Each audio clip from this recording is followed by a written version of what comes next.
Qocalmısandan danışmışkən, elə Kamran Ağaballayevi də salamlayıram. Onun verilişində belə bir ərkiyana ifadə işlətmişdiniz ki, Okabir İpinə yığın, odun yığılası dost deyil. Bu fikrə görə çox tənqid olundu. Okabir mənimlə danışmır ona görə indi. Doğrudan. Bilirsiniz, bunlar gülməlidir. Bax, bunlar gülməlidir. Bilirsiniz niyə? Çünki ipinə odun yığılası adam deyil kimə deyirlər, aydın məsələdir də. Yəni hamımızın atası, anası bəlli, hamımız Azərbaycanlıyıq, hamımız bəlli bir kökümüz var. Bu kəlmələr hamımızın evində istifadə olunan kəlmələrdir. Siz məndən bir proyekt istəyirsiniz. Hər hansısa bir layihə istəyirsiniz. Mən də deyirəm, okey. Mən Azərbaycanda yaşamıram.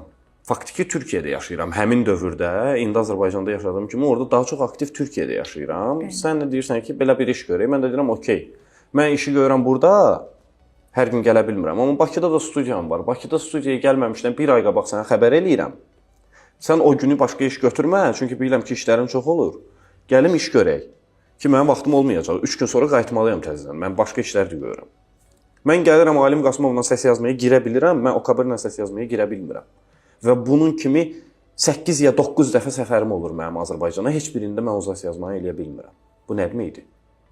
Yəni, əgər iş görürüksə, mən Türkiyədən bura qədər 2400 kilometr gələ bilirəmsə, sən də bir zəhmət gəl. Yox, gəlmək istəmirsənsə, gəlmək istəmirəm.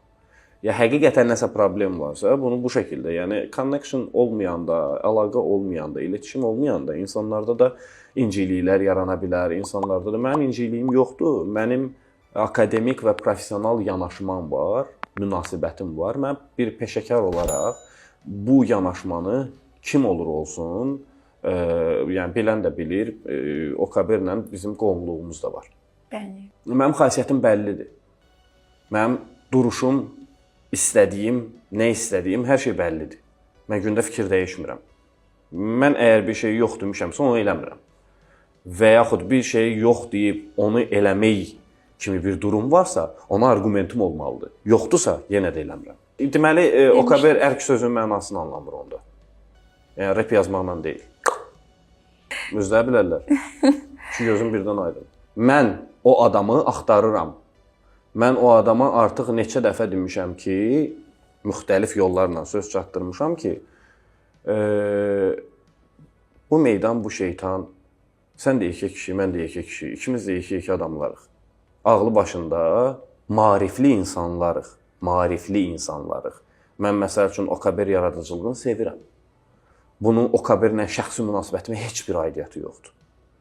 Mən insana onun davranışına görə yox, işinə görə. Yəni, hər şeyin öz qabı var da, yəni onu deməyə çalışıram. Malı qatmıram, cin ayrı, şeytan ayrı.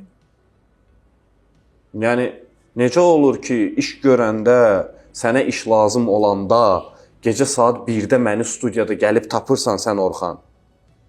Bəs necə olur ki, o iş sənin işin kimi təqdim olunur, hər şey okey, işin düzəldi, qaydaya düşdü. Bir qocalmısan deyil, Orxan üçün gördüyüm iş. Mono'nda mən eləmişəm onun üçün. Sonra Qaramanbanı da mən eləmişəm onun üçün. Az getməmişəm ki işlərinə. Mən heç vaxt heç kimi incitməmişəm. Elə bir niyyətim də yoxdur. Burada da dava salmaq və yaxud polemika eləmək və yaxud Orxanı pisləmək və yaxud hər hansısa bir şey deyil niyyətim. Yenə də deyirəm, Orxan çox keyfiyyətli reperdir. Çox keyfiyyətli söz yazarıdır. Mən bəyənirəm şəxsən. Otururam deyə, indi də otururam, ara-ara qulaq asıram. Amma bu o demək deyil ki, Orxan mənə qarşı, Okabir mənə qarşı eləncə bir hərəkət eləyə bilər və mən də buna susaram. Susmuyorum.